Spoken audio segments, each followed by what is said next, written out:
The longest total eclipse of the 21st century happened on July 22nd, 2009. Our guests were there. Stay tuned. Welcome to The Better Part, a program by and for seniors and devoted to exploring the many facets of those better years of our lives. The name of our program was inspired by a quotation from Robert Browning. Grow old along with me, the best is yet to be, the last of life for which the first was made.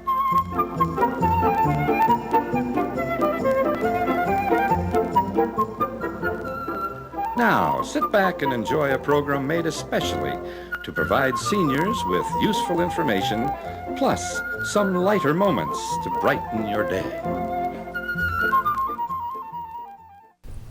On July 22nd, 2009, the longest total solar eclipse of the 21st century took place over Eastern Asia and the Pacific Ocean. There, on a large ocean liner off the coast of Iwo Jima, within the shadow of the moon, were our guests for today's program. They were treated to a heavenly sight. I'm Val Jeffrey of The Better Part, and I'd like to introduce our guests, Ernie Paini. Hi, Val. And his daughter Elaine Paini. Hi, Val. And they witnessed the eclipse on that historic day. So, Ernie, how many eclipses now have you been to? This was number 27. 27. And Elaine has seen 3 of them now. So what made you go with your dad on those 3, Elaine? Because I like to travel with him, and he's the premier expert on solar eclipses now, and it's just a great way to enjoy a vacation. You know, what better way than to hang out with my dad and see a beautiful, beautiful sight. Yeah. So I understand that originally you were going to watch it from the island of Iwo Jima, but that didn't happen, did it? Why was that? Mm-mm. That's right. We were originally going to go to Guam for a 1-week stay and then fly into Iwo Jima the morning of the eclipse, see the island, and then fly back out to Guam. But the Japanese authorities figured there was too many expeditions going there, so they had to cut it. There's no facilities to handle more than 30 or 40 people, and here you're talking close to 1,000. So, right. So what do you do? After that, we looked and see where else we can go. Roy Mayhew had an expedition on a ship going out by Iwo Jima and to the point of maximum eclipse, and that was 6 minutes and 40 seconds. So, being that we were going to get a chance to see Iwo Jima, which I wanted to all along because my brother's ship was sunk out there, it was perfect for us. So that's what we did. We signed up for it. So you were lucky to get on a boat at that time, because there must have been a lot of people trying to get on there at the same time. Well, there were still some vacancies, but we had almost 1,000 people that got on the ship. Could you see the island of Iwo Jima from the boat? Yes. Roy Mayhew's father, Bill, fought in that war on Iwo Jima, and between he and Roy were able to convince the skipper of the ship to give us a cruise right by the island, and it was perfect. The island's about 6 miles long and 2 miles wide, and of course down in the southern end we saw the famous Mount Suribachi, where the flag was raised when on victory those first few days. They took a real beating after that. In fact, they lost over 6,000 Marines and Army people, and Japanese lost close to 20,000. Very significant. But it was a real treat, and the weather that day was perfect. So Elaine, tell us about the cruise ship. I understand it was an Italian ship, which is very appropriate. Yes. It was like a floating city, and we had never been on a cruise before, so that was all new and exciting. And I thought I was just going to sit and read books and knit, but actually there was so much to do every single day. You could hear lectures on astronomy, on Iwo Jima, the history of Iwo Jima, shopping, arts and crafts. You could gamble, dance, you could do lessons in Italian. It was just fabulous. Plus all the friends that we met and the food that we ate. It was really superb. We had a great time. you started off by cruising the island, and then what happened? From Iwo Jima, that Yes. island. Mhm. Then we saw the eclipse, went out to see the eclipse, and then after that was all done and all the celebration, then we sailed back into Kobe, Japan. That was our next port, and just a fabulous, fabulous city, just beautiful. After we left Iwo Jima, we cruised to get onto the center line so that we can chase it, you know. And by chasing the eclipse, we gain about 3 seconds. Compare that to in 1973 when the Concorde, the French Concorde, raced across Africa and picked up 74 minutes of totality. It's the longest anybody's ever seen, Just by going in the same direction. and flying at supersonic Some speeds. speeds. Yeah. But we gained 3 seconds, so that was a record for being on a boat. Well, that's good. That's why it was the longest eclipse. Well, it was long to begin with. Yeah. Well, I understand that you have some equipment here which you specially adapted to be on the boat.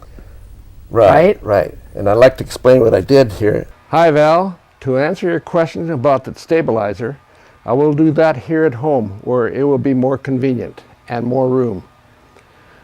Since signing up for the boat cruise, I had just 6 months to design and build the stabilizer. For tools, I used my power saw, bandsaw, drill stand, and a metal lathe. Also, I used mostly wood and other parts I had in my stockpile or borrow from my neighbor Chuck Johnson. The system is basically a reverse pendulum system where the camcorder and weight unit is gravity stable, meaning the section should not move. The moving section is the tripod mount, which moves with the ship's wave motion. The reverse pendulum section consists of a camcorder mount assembly and a weight loading platform. The two are interconnected with a 2-foot length of 3/8 inch threaded rod material. For weight, I used 3 one-gallon jugs filled with water to provide a total of 24 pounds of weight. Before shipping, I squashed each jug flat to save space with almost 0 weight. At the destination, I just blew air into the top of the jug to expand them back to their original figure. The tripod system used was one of 3 I had built for earlier Eclipse mounts and modified it for the shipboard project. It supported the base platform, which houses the lower Teflon pressure bearing and the very important sun tracking motor assembly. The construction began with finding an acceptable main bearing for my design. I found a 3-inch diameter croquet ball made of wood and began by cutting it in half. I then drilled and tapped the center to accommodate a 3/8 inch threaded bar. The flat part of the ball was then attached to the camcorder mount. The round part of the ball formed the upper main bearing. The camcorder mount design included a circular turntable and performed several functions. The camcorder mount itself allowed both elevation and azimuth control. Slide mounts allowed quick insertion and removal of the camera. Elevation control utilized a 1/4 inch threaded screw assembly with smooth movements by a finger control knob. The mount required pointing the camcorder upright to see the eclipsed sun at an awkward 85 degrees overhead. The turntable formed the bottom part of the camcorder mount assembly. There I drilled 1/4 inch holes along one side, spaced every 1/2 inch along the periphery. The sun tracker unit consists of 2 DC motors, which each drive a 1/4 inch threaded rod. One is a slow motion motor that is geared to follow the sun across the sky. Its rod moves a finger clutch mechanism, which, when engaged, straddles the 1/4 inch wooden peg mounted on the side of the turntable. The finger mechanism is also designed to ride the waves. A second fast motor is used to make instant corrections by overriding the slow motor and place the sun image onto the sun's finder crosshair. A sun finder unit on the camcorder mount consisted of a U-shaped sheet metal design with a small hole at the input end and a crosshair target at the lower end. By moving the sun image onto the crosshair while adjusting both elevation and azimuth controls, provided a smart and easy means of aligning the viewfinder image with the sun. With the sun image on the crosshair, Elaine then went to the turntable for the next sun tracking operation. She then inserted a 1/4 inch wood peg nearest the finger clutch assembly. The finger clutch system was then lowered across the wood peg, which engages the slow or fast motor drives and in turn moves the turntable to track the sun across the sky. A handheld remote control moves the two motors as needed. A 12-volt battery is used to control each motor. The battery pack includes two 6-volt batteries connected in series to provide the 12 volts required to energize the motor. Not knowing the condition of the top deck of the ship during the eclipse, I stapled rubber boots to the bottom of each tripod leg to prevent slipping. The performance of the stabilizer was quite promising as a first try. Proof of this may be seen during the showing of our totality scenes taken by Elaine. This is Rover's Bridge coming up on about 90 seconds, and you might start to see behind us the shadow of the eclipse approaches. The shadow will approach from behind, it will catch up with us, and at the conclusion of the total phase of the eclipse, it will speed up in front of us.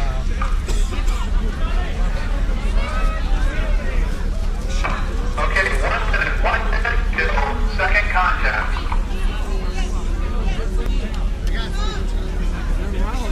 Huh?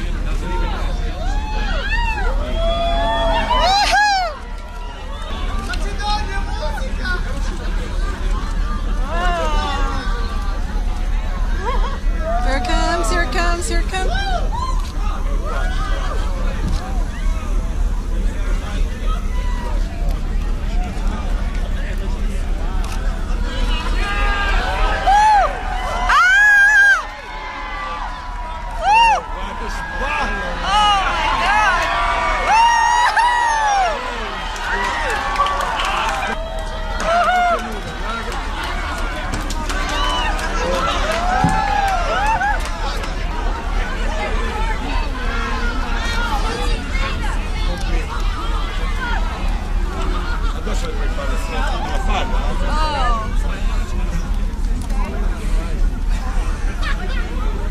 Oh, look at them rising.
I think I have to be on this.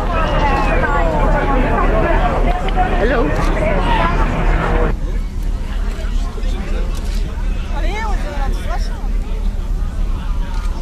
No flash!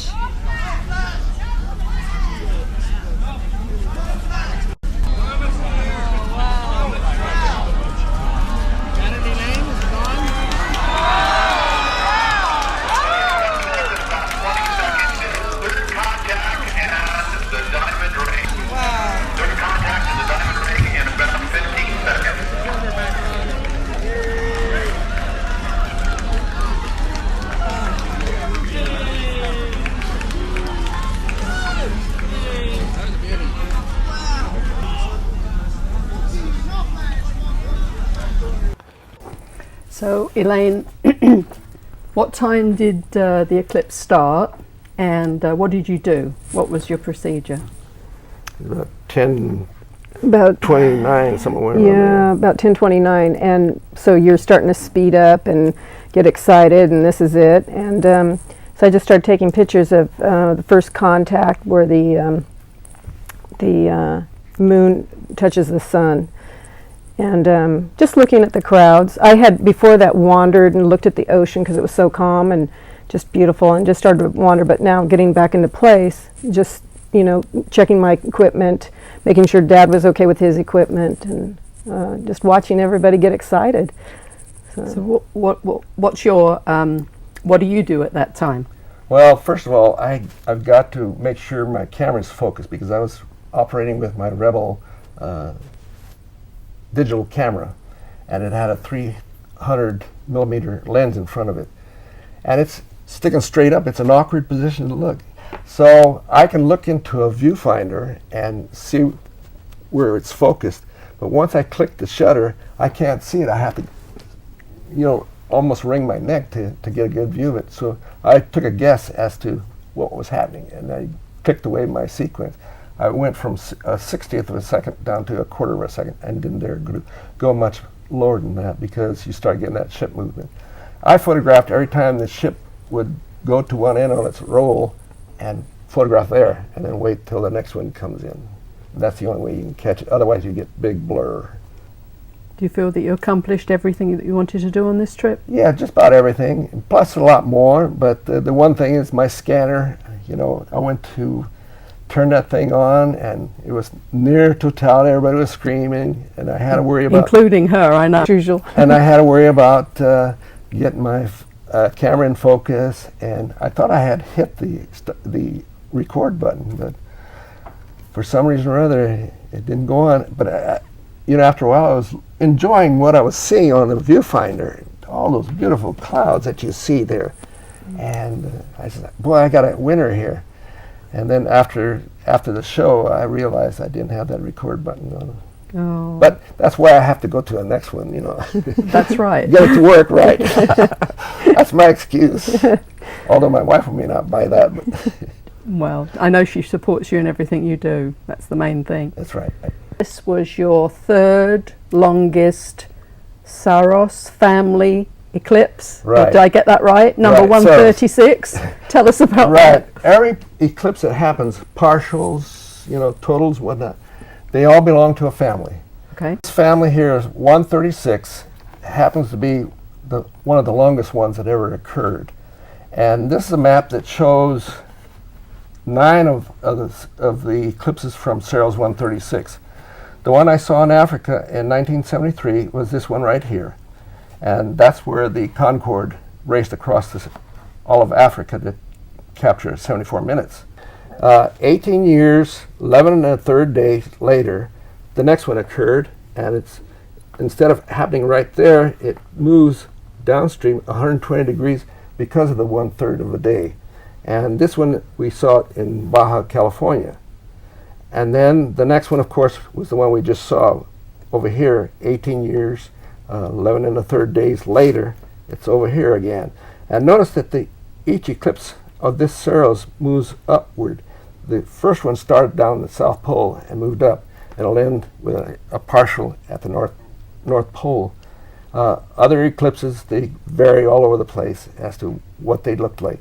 But you look at a map, and you can always tell which one belonged to a certain family, because they all give you that same trace, 120 degrees to the west. So how many families are there? There's between 36 and 38 families going at one time. When one sends its total family showings, then another one comes in and they give it a new number. Each family lasts about between 1,200 to 1,500 years, so it takes that long to go through 90 eclipses, especially at 18 years apart. It takes a long time. It is a long time. But that's the story about Saros. Did you say that one happened in Mexico? Did you tell me that? Yes, the one in Mexico occurred here in 1991, July 11th, and that was a beauty. That was probably the best eclipse I've ever seen. We had streamers that went way out, almost out of the frame, and it had maximum sunspot activity. But for some reason or other, we don't know what's happening on the sun, but there's no sunspots up there, so that's why you get the sunflower effect, its own characteristics. I know it was a wonderful eclipse, but I know there was another special reason for you being there. Right. I wanted to see Iwo Jima since my brother's ship was sunk out in that direction there. We don't know where it was sunk. Nobody knows. But it's a funny thing. Enos, my brother, never said anything about it after he came back. I never asked him the question, what happened to him and what have you. But I read a document that his group sent out years later, and it talked about the happening. On February 21st, ship had just recovered a bunch of aircraft, and about an hour later, 2 Japanese kamikazes came in and they hit the middle of the deck and blew the ship up. And my brother, along with about 600 sailors, jumped into the water. They were in the cold and very wicked waters, and at the same time they were being strafed by the Japanese pilots. So they had a rough time out there for about 4 hours. But they were picked up by destroyers, and they got to see the raising of the flag 2 days later on February 23rd of 1945. You went to the back of the ship. What was the significance of that? I wanted to pay my tribute to my brother and to all the people that fought on that island, because they needed that island to get that airstrip. That's a halfway point between the Marianas and Japan. And when they flew up there to Japan without that island in the middle of the flight, a lot of times they couldn't make it all the way back because of bad weather. And that was a long trip. So that was the main reason we fought so hard to capture that island. So you watched the eclipse, paid tribute to your brother, and then you went to Kobe, maybe? Mm-hmm. Tell me about that. Kobe was gorgeous. Japan is just gorgeous. There's all this high jungle, dense forest behind this huge city, and the city's obviously on the. It's a port city, and it's just vibrant, alive, just beautiful. We got to spend 2 days, which was nice too. So we got some time to explore. Went to Osaka, saw a famous castle, their history museum. It's just totally different. It was just great. And we went with some friends of ours and just explored the whole city. And then one day Dad and I just took a city bus and just went all over, and just in the pouring rain, and but we just had a great time. Is it easy to get around on the bus? Yeah, it is. It was a city bus, and surprisingly people, even though you couldn't understand the language, there was a language barrier, we had people, we wanted a taxi, and one gentleman went out into the street and actually tried to hail a cab for us. So you transverse that language barrier somehow, and people are very nice there, very nice. Yeah. Kobe was hit by a tremendous earthquake here in 1995. They lost over 6,000 people. So, and they have quite a... Is there a monument or anything there? It's like sort of a monument. Eternal light. Yeah. Candle light. And it takes up a whole block. So it was quite impressive. But yeah. there was a wicked earthquake there. And then you went to another little island as well, off of South Korea. Right. That I island, don't know how you say it. Jeju? Chechu. So that one we actually went on first on the trip, and they had a long lava tube, and at the end you were supposed to see this sort of lava configuration of, well, I guess melted lava, and it was called the turtle, and that was your goal, was to get to the end of this tube. And unfortunately Dad couldn't do it. It's very rocky inside and sort of dark, but if you went fast enough you could get to the end and get back in time to see the next thing. But that was pretty interesting, very trippy. Let me put it that way. I think you started the trip in Beijing and then you ended the trip in Beijing. Did you get a chance to look around there as well? Yeah, actually the first night Dad had said, let's go to Tiananmen Square, and I'm like, oh God, I'm so tired because it's a long flight. And it's like, no, I don't want to go. It's like, no, come on, because we may not get this chance. Well, thank God we did. And we had a taxi driver that spoke no English, and we spoke no Chinese, and we didn't know where we were going to end up. But we ended up there, and he was very good about taking us directly into the Tiananmen Square. And you got a hold of Elaine's camera, and he wanted to take pictures of us against Mao's picture in the background. Oh, yeah.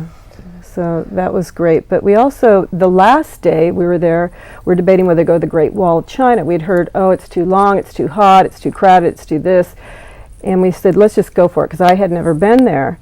And actually, it was fabulous. I got to the very top, which I was really surprised. Another cruise member and myself, we kind of encouraged each other to get to the top. And I was so glad I did it. It was beautiful. It was just absolutely beautiful. And it wasn't crowded or hot. And, you know, it was fantastic. Mm-hmm. Sounds like a wonderful trip altogether, and it's really special that you can do it together. And I know you're not quite as agile as you were, Ernie, but you certainly get the pictures and the video to bring back. Active over 80. That's right. So thank you for being my guest, and I wish you many more eclipses. Thank you. Thank you, Val. Well, thanks, Val. Thank you very much. Thanks for being our guest. It's Eclipse Day. When you wake up at 4 because you can't sleep no more, it's Eclipse Day. When you're scanning the sky for each cloud that goes by, it's Eclipse Day. Searching far and near, will the weather clear? Looking to the skies, I feel butterflies, it's Eclipse Day. But I've come here well armed with all my luck charms, it's Eclipse Day. When the moon hits your eye as it crosses the sky, it's Eclipse Day. When the sun starts to fade and you're soon in the shade, it's Eclipse Day. Little stars twinkle bright and shine, Mercury and Mars, Venus so divine, it's Eclipse Day. The corona is bliss, who could ask for more than this? It's Eclipse Day. It's Eclipse Day!